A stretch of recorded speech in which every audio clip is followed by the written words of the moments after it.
Jacques Vabre, c'est une transatlantique en double qui va en Martinique en passant par l'Équateur.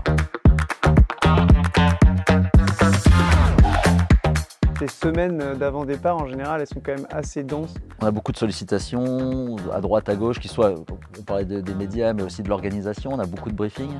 Et puis on regarde ensemble un peu la météo. On est plutôt sur une option face au vent là. C'est déjà au reaching. Et puis on fait du sport, on va voir l'équipe au bateau pour vraiment garder un lien avec la préparation du bateau. Le temps passe vite et c'est pas plus mal.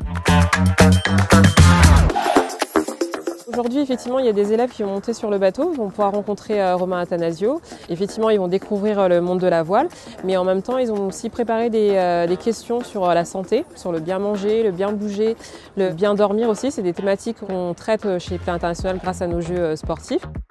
1 heure pour faire 6 litres. Tu vois, on économise quand même, quoi. Bah ouais, c'est long. Donc l'eau, tu la gaspilles pas, quoi. C'est vraiment une chance pour Play International, pour notre ONG, d'avoir le partenariat avec Romain Attanasio, d'un point de vue effectivement visibilité, mais aussi il y a vraiment un travail pédagogique, éducatif qu'on va mettre en place avec lui. Merci à Romain et Young Louis pour toute cette journée superbe.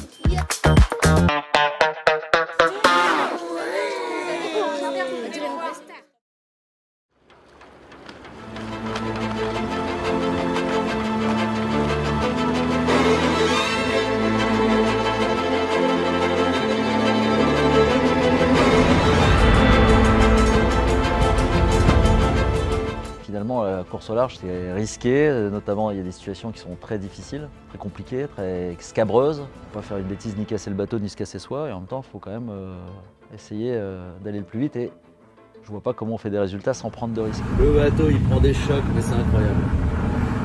Du coup, on se claque le dos, le cou, les dents, donc c'est casque obligatoire. Ça reste un sport mécanique, donc il y a une machine à gérer aussi. Il faut qu'on arrive aussi avec le bateau en bon état, et qu'on arrive à le pousser au maximum en faisant le moins de route possible, donc en utilisant au mieux les outils qu'on a pour aller faire la route optimale. Donc ça, voilà, il y a beaucoup de curseurs sur lesquels il faut jouer. La technologie, elle est omniprésente. Il y a des systèmes partout parce que c'est des bateaux qui vont très vite, qui volent au-dessus de l'eau. Donc il y a beaucoup de réglages, beaucoup d'ordinateurs, de pilotes automatiques, de capteurs de toutes sortes. Eh là, ça dort pas. Petite bricole.